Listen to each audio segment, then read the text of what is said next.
I just want to say again that I want to express my most profound and everlasting gratitude to President Trump. He didn't have to do this. He's a Republican president. I was a Democratic governor. My fellow Democrats have not been very kind to him. They've been, in fact, they've been very unkind to him. And what he did was, I think, something that deserves a great amount of appreciation on my part personally. And he has, from me, my deepest, most profound and everlasting gratitude. And I can't wait to get home. I miss my daughters, miss my wife. I miss home. Governor, what are you going to do? What are you going to do now that you're on the outside? You have a lot of time to think about this. I'm going to tell you a lot about that tomorrow. I hope you're there at 11 o'clock. I will be. Yeah, good. I look forward to it. But in the meantime, I wonder if you just tell me one thing. You just left a lot of guys inside there that you know. Yeah. You've learned a lot. I've learned a lot. What would you like us to know about that? It's a broken criminal justice system, and it's an unfair criminal justice system. It's a criminal justice system with too many people who have too much power, who don't have any accountability, and they could railroad people and put innocent people in prison, and they are, generally speaking, virtually always prone to over-sentence people. It's a criminal justice system that's not only broken, but it's also racist. And I saw how it affects people of color, and how on cases with nonviolent first offender drug offenders, that they're made to do decades of prison time for mistakes that they made and wrongs they committed that any fair-minded society would not allow. And Rob, so I'll have more to say later. You said things happen for a reason. Do you believe this happened for a reason? Yes, I do. How so? I just believe that sometimes out of evil things can happen. And I think that the wickedness and the evil that was done to me and to my family can be turned to good. Governor, the last thing I want to ask you, and you alluded to this, Democrats kind of left you behind, and the Republicans are the ones that gave you your freedom. Well, President Trump is the one who did this, and I'm, like I said, profoundly grateful. My gratitude is forever, and he's got obviously a big fan in me. And if you're asking me what my party affiliation is, I'm a Trumpocrat. What's it like walking out there? It's still happening. It's all very strange. Oh, hey, Governor, I was remiss in not asking you one thing. Just give me a shout out for your kids. I'll see them tonight. Okay, but I mean, is there anything you just want us to know about that? About getting to see your children again? Well, I'll see them tomorrow. I mean, tonight, and I'll talk to you guys tomorrow. I'll see you tomorrow. I think I hope you come out. Okay. If I can get a flight. Oh, well. If I was governor, I could have probably got you on that. I ain't no more. Hello. All right. I've just arrived. Oh, hi. How are you? I don't know what you just said to folks, but I would love to hear it again. Well, I'm not going to say a lot. I'm going to say something tomorrow. I have, frankly, a lot to say tomorrow at 11 o'clock. If you can, come on over to our house. I can't wait to get there. It's been almost 8 years. But it's been a long journey. But I think the appropriate thing to say is that I speak for Patty, for my daughters Amy and Annie, and for me when I express our most profound and everlasting gratitude to President Trump for doing what he did. He didn't have to do this. He's a Republican president. I was a Democratic governor. And my fellow Democrats don't treat him very good. So all I can say is I think this is the ending of the first act of a two-act play. And tomorrow begins the second act. And I think there's a lot that needs to be done in the second act so that wrongs that have been done can be righted. When you heard the news, I have 3 questions. I'm going to throw them at you at once. Sure. When you heard the news, what went through your mind, number 1? Number 2, what's the first thing you're going to do when you get home? And number 3, what message would you have for folks at home who, still support you? I didn't let them down, and I never gave in to the false accusations and the railroading that was done to me and to my family, because if I did that, I would have violated my oath of office and my commitment to them.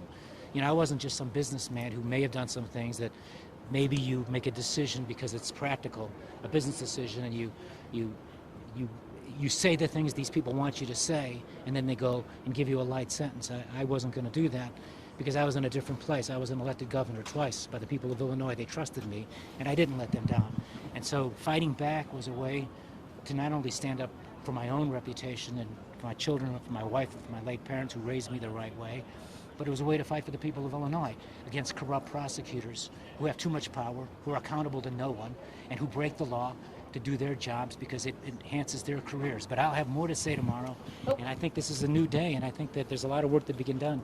And there are a lot of communities in America that know what this has been like, to be able to be persecuted and railroaded by a corrupt and frankly racist criminal justice system. What did your family say? What did your daughter say hello. when you called them? Because I'm sure you've talked to them today. What did they say, and what is the first thing you want to do when you get home? Well, again, I'll have more to say tomorrow. I can't wait to see my kids, of course, and Patty is a devoted and loving wife, and I've been blessed and fortunate to walk through life with her. But I'll have more to say tomorrow. I'll just say one thing. When you're in a place like I was for as long as I was, you discipline yourself and your mind, and you don't let yourself think about the things that you really want to think about, because it makes it harder. And so I'd never really allowed myself to indulge into thoughts about what it might be like if I ultimately was able to get back home. Once in a while, because you're human and not really strong, you do it. And I imagine life at home with my wife and children.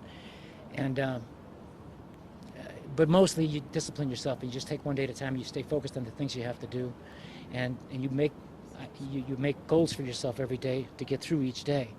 But once in a while, especially when I felt like maybe something might happen, I would indulge myself and say, if I ever do get home, and after I kiss my daughters and my wife, and we settle in a little bit, maybe a few days after that, I'd like to have a banana split, and I'd like to have 3 scoops of ice cream, vanilla and chocolate and strawberry, with chocolate syrup on it, and cherry syrup and pineapple syrup, with a whole bunch of whipped cream, but no peanuts, because my younger daughter Annie's allergic to peanuts, so I want to be able to kiss her, so no peanuts, because I can't kiss her if I eat peanuts, and I want extra cherries on top. I'm going to do that. Pardon me? Last Are you a year changed with you, man? it Do you think was- you're a changed man, and if so, how? We'll talk more tomorrow. When we We'll were talk last more. here with you, it was hamburgers and not ice cream. You may recall. I didn't have a single one of them. no, You were there no, with I me. didn't I never we had a chance. You guys were hooking me Shelley- up. stopped Shelley- at a hamburger yeah. I just place didn't when want to we give were them an extra there. 20 minutes of my time. They were taking 14 years from me. Have you changed since that day when we left you at the hamburger restaurant? In what way? My misfortune tell has me. silvered my hair. That's pretty Well, obvious. you and I are in the Yeah. same boat. Yes. But if you, have you changed, and if so, how? Even if it's just one thing that you're is different about you. We'll talk more. There's a lot to be said if you're interested at the appropriate How time. did you I can find say out those about things. this today? Can you believe this is real? And when you heard about it, what did you think? I said, how soon can we fly home? That's what I thought. How did you hear about this today? On the news. You heard on the You news. literally Yeah. heard on the Nope. news? Other inmates came and told me they saw it being reported on the news, and President Trump was at Andrews Air Force Base, and he made some comments. Did you have an inkling that it was coming No. today? I did not. Did you think that it wasn't going to be coming based on what's happened the last year? I put my faith in God, and I trusted God, and eventually His will be done. Do you come out a more God-fearing man than I you always went in? believed in God. I always believed in prayer. I will say I'm closer to God because I've had time to be alone with Him for almost 8 years, and it's been a blessing. What has God told you to do with your life? To do good, and to turn evil into good, and to fight for what's right. And I intend to do that. How will you do that? I'm going to fight against corrupt criminal justice. I'm going to fight against a corrupt criminal justice system that all too often persecutes and prosecutes people who did nothing wrong, who over-sentence people, who show no mercy, and who are in positions that have no accountability. And they can do it and say whatever they want, and they can put you into prison for things that aren't crimes. Governor, Did I you want do to. nothing wrong? Is that what are you I saying? followed you the did law nothing every wrong? step of the way. I've said that all along, and that's absolutely the case. And they're the ones who did wrong, and eventually, I think the truth will win out. And the Bible teaches that. I want to make sure I understand. You had no inkling at all that this was about to happen. Not today, no, I did not. I did not. You had no warning. No warning, no. So when you heard, what was your? Seriously, do you remember what went through your head? Did you think, oh, maybe someone's messing with me? Sorry. My first thought was, I wonder if I'll have time to get a run in, believe it or not. Because you get programmed and you have routines. And I found that it helps to do this time when you discipline yourself every day and you have something to work for. It helps you do it. And so I had a run planned, and I was thinking, I wonder if I can get that in before I go. And then there was a helicopter over the prison, so I felt like, maybe I won't run. So I went and did push-ups and did it a lot. A lot. I'm fit. I'm fit as a fiddle. Are you going to seek justice from a public position of some sort? I'm going to seek justice. I'm going to fight for justice. I'm going to do what I believe is right for our country. I've been blessed to live the American dream. My mother and father were working people. My dad was an immigrant who came to this country from a communist place. He didn't want to be there. He spent 4 years in a Nazi prisoner of war camp. He believed in freedom. He taught me to believe in it. I've been blessed to have a chance to be governor in a great state like Illinois and represent people and fight for them. And yeah, I made a whole bunch of mistakes, but I didn't break any laws. I crossed no lines. And the things I talked about doing were legal. And this was routine politics, and the people that did it are the ones who broke the laws and the ones who, frankly, should meet and face some accountability. Yeah. I see you guys tomorrow. Hope you come.